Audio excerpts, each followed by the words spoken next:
నమస్కారం స్నేహితులారా, మా ఛానల్ సనాతన ధ్వనికి మిమ్మల్ని హర్షంగా స్వాగతిస్తున్నాం. ఈ రోజు మనం శివుని గురించి మీకు తెలిసి ఉండకపోయే 35 అద్భుతమైన రహస్యమైన విషయాలను తెలుసుకుందాం. శంకరుడు, ఆదినాథుడు, భోళేశంకరుడు వంటి అనేక పేర్లతో ప్రసిద్ధుడైన భగవాన్ శివుని జీవితం అంతే విస్తృతం, అంతే ప్రాముఖ్యతతో కూడినది. అప్పుడు ఆలస్యం చేయకుండా మనం ఈ అద్భుతమైన ప్రయాణాన్ని ప్రారంభిద్దాం. ఇప్పుడు మొత్తం 35 విషయాలను కూడా స్పష్టంగా అనువదించి అందిస్తున్నాను. ఆదినాథుడు శివుడు. భూమిపై జీవరాశుల వ్యాప్తికి మొట్టమొదటిగా శివుడే కృషి చేసినందున ఆయన్ను ఆదిదేవుడిగా పిలుస్తారు. ఆది అంటే మొదలు. ఆదినాథుడు అన్న పదం వల్లే ఆయన్ని ఆదిశ్ అని కూడా పిలుస్తారు. శివుని ఆయుధాలు. శివునికి పినాక ధనుష్, చంద్ర, భవరేండు, సుదర్శన్ వంటి ఆయుధాలున్నాయి. పాశుపతాస్త్రం, త్రిశూలం వంటి శస్త్రాలు ఆయనే సృష్టించారు. శివుని నాగుడు. శివుని మెడలో ఉన్న నాగుడి పేరు వాసుకి. వాసుకి సోదరుడు శేషనాగుడు. శివుని అర్ధాంగిని. శివుని మొదటి భార్య సతి. ఆమె మరణించిన తర్వాత పార్వతిగా జన్మించి శివునిని తిరిగి సంప్రాప్తించింది. పార్వతిని ఉమా, ఉర్మి, కాళి అని కూడా పిలుస్తారు. శివుని కుమారులు గణేశుడు, కార్తికేయుడు, సుకేశుడు, జలంధరుడు, అయ్యప్ప, భూమా. ఈ 6 శివుని కుమారులు. వారి జనన కథలు విశేషమైనవి. శివుని శిష్యులు. శివుని 9 శిష్యులు బృహస్పతి, విశాలాక్ష, శుక్ర, ససరాజ్, మహేంద్ర, ప్రజాపతి మను, భారద్వాజుడు, గౌసిరస ముని. వీరు తొలితరం సప్తర్షులుగా ప్రసిద్ధులు. గురు శిష్య పరంపర శివుడితోనే ప్రారంభమైంది. శివగణాలు భైరవ, వీరభద్ర, మణిభద్ర, చండీస్, నంది, శృంగి, భృగిరిటి, శైల, గోకర్ణ, ఘంటాకర్ణ, జయ, విజయ ముఖ్య గణాలు. పిశాచులు, రాక్షసులు, పశువులు కూడా శివగణాలుగా భావించబడతారు. శివ పంచాయతి. సూర్యుడు, గణపతి, దేవి, రుద్రుడు, విష్ణువు. వీరితో కలిసి శివపంచాయతీ ఏర్పడింది. శివుని ద్వారపాలకులు నంది, స్కంద, రితి, ఋషభ, భృంగి, గణేశుడు, ఉమామహేశ్వరుడు, మహాకాళుడు. వీరంతా శివుని ద్వారపాలులు. శివుని పార్షదులు. రాక్షసుడైన రావణుడు, బాణుడు, చండు, నంది, భృంగి. వీరంతా శివుని పార్షదులు అంటే దగ్గరి అనుచరులు. ప్రతి మతానికి శివుడిలో ప్రతిబింబం. శివుని వేషభూషలలో ప్రతి మతానికి సంబంధించిన లక్షణాలు కనిపిస్తాయి. ముషరిక్, సఫీ, సాబీన్, సూఫీ వంటి మతాల్లో కూడా శివుని ప్రభావం స్పష్టంగా కనిపిస్తుంది. బుద్ధుడే శివుడా? ప్రముఖ పాళీ గ్రంథ నిపుణుడు ప్రొఫెసర్ ఉపాసక్ ప్రకారం బుద్ధుడు శివునే అవతారమని పాళీ గ్రంథాల ఆధారంగా చెబుతారు. అసురులకు, దేవతలకు అందరికీ శివప్రియుడు.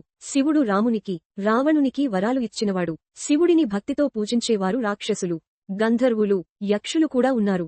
శివ చిహ్నాలు రుద్రాక్ష, త్రిశూలం, డమరుకం, అర్ధచంద్రం, శివలింగం. ఇవన్నీ శివుని గుర్తులు. శివుని గుహలు. శివుడు భస్మాసురుడి నుండి తప్పించుకోటానికి త్రిశూలంతో తవ్విన గుహ ఒకటి త్రికూట పర్వతాల్లో ఉంది. అమరనాథ్ గుహలో పార్వతికి అమృత జ్ఞానాన్ని అందించాడు. శివుని పాదముద్రలు. భారతదేశం, శ్రీలంక, తమిళనాడు, ఉత్తరాఖండ్ వంటి ప్రాంతాల్లో శివుని పాదాల ముద్రలు ఉన్నాయి. శివునికి అష్టమూర్తులు ఉన్నారు. శివునికి 8 రూపాలున్నాయని పురాణాలలో పేర్కొంటారు. అవి భవ, పశుపతి, మహాదేవ, ఈశాన, రుద్ర, శర్వ, ఉగ్ర, అశని. ఇవి వేదాంతంలో శివుని అష్టమూర్తులు అని పిలుస్తారు. తాండవం అంటే ఏంటి? తాండవం అనగా శివుని నాట్యం. ఇది నాట్యం మాత్రమే కాదు, సృష్టి, స్థితి, లయం, అనుగ్రహం, తిరోభావం అనే 5 భూమికలను సూచించే సార్వత్రిక క్రియ. శివుడు నాట్యం ద్వారా విశ్వాన్ని నియంత్రిస్తాడు. శివుని తాండవానికి 2 రూపాలు. శివుని తాండవ నృత్యం 2 విధాలుగా ఉంటుంది.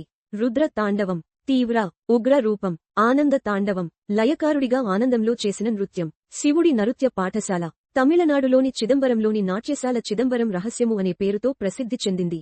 అక్కడ శివుడు తన ఆనంద తాండవాన్ని చేస్తాడని నమ్ముతారు. శివునికి ప్రియమైన క్షేత్రాలు వారణాసి, కాశీ, కేదారనాథ్, అమరనాథ్, సోమనాథ్, భీమశంకర, మల్లికార్జున, త్రయంబకేశ్వర్ వంటి 12 జ్యోతిర్లింగాలు శివునికి అత్యంత ప్రియమైన క్షేత్రాలు. శివుడు వైద్యుడుగా కూడా పరిగణించబడ్డాడు. ఆయుర్వేదంలో శివుని ఆయుర్వేద దేవతగా భావిస్తారు. ధన్వంతరి ఆయన అనుగ్రహంతోనే ఉద్భవించినవాడని విశ్వాసం. రుద్రాక్షలు శివుని దీవెనలే. రుద్రుని కన్నీటి బిందువుల నుండి పుట్టినవి రుద్రాక్షలు. వాటిని ధరిస్తే పాపాలు తొలగిపోతాయని, శివుడి ఆశీర్వాదం కలుగుతుందని నమ్ముతారు. శివునికి నైవేద్యంగా బిల్వపత్రం. శివునికి బిల్వదళాలు, బిల్వ పత్రాలు ఎంతో ప్రీతికరం. బిల్వదళంతో శివుడిని పూజిస్తే అనేక జన్మల పాపాలు తుడిచిపోతాయని పురాణాలు చెబుతున్నాయి. శివుని ఉనికి విశ్వరూపమైనది. శివుడు పరమాత్మ. ఆయనే సృష్టికర్త, సంరక్షకుడు, నాశకుడు. ఆయన రహస్యాలు మన జ్ఞానానికి అందని స్థాయిలో ఉంటాయి. శివలింగం అంటే శివుడి పూర్తి రూపం. శివలింగాన్ని జననేంద్రియ సూచకంగా చూడడం భ్రమ. అది శివుని నిరాకార రూపాన్ని సూచిస్తుంది. ఆదిశక్తి, ఆదిపురుషుడు కలిసి ఉన్న తత్వచిహ్నం. శివుని వాహనం నంది కూడా జ్ఞానదాత. నంది అంటే భక్తి, శాంతి, స్థిరతకు సంకేతం. నంది దివ్యమూర్తి మాత్రమే కాదు, శివుని ప్రవేశానికి ద్వారపాలుడు, జ్ఞాన మార్గదర్శకుడు. శివుడు మౌనాన్ని పూజించినవాడు. శివుడు మౌనతత్వాన్ని ప్రేమించాడు. ఆయన తపస్సులో మౌనం, ఆంతరిక ఆత్మాన్వేషణ ఎక్కువగా ఉండేది. ఆయన చూపులే ఉపదేశం ఇచ్చేవి. శివుని అగ్నితత్వం. శివుని త్రినేత్రంలో మూడవ నేత్రం అగ్నితత్వానికి సూచిక. అది జ్ఞానాగ్ని. శివుడు మాయను దహించగల శక్తిగా భావించబడతాడు.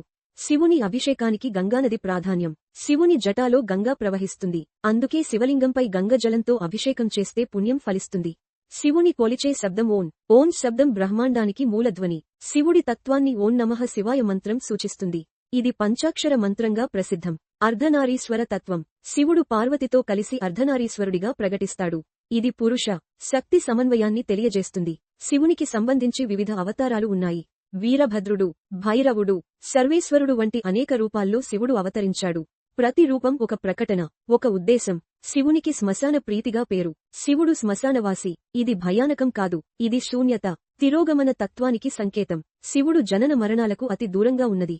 శివుడు భక్తి, జ్ఞానం రెండింటి మధ్య వంతెన. శివుని ఆరాధన జ్ఞాన మార్గానికి కూడా ద్వారం, భక్తి మార్గానికి కూడా ఆద్యశక్తి. ఆయన్ని చేరదగినవారు ఏ మార్గంలోనైనా సత్యాన్ని పొందగలరు. ఈ వీడియో మీకు నచ్చితే లైక్ చేయండి. ఇంకా ఇలాంటి ఆధ్యాత్మిక సమాచారం కోసం మా ఛానల్కి సబ్స్క్రైబ్ చేయండి. మీ మాట, మీ మౌనం కన్నా శక్తివంతమైనది. మీ స్పందన మాకు ప్రేరణ. మీ ప్రతి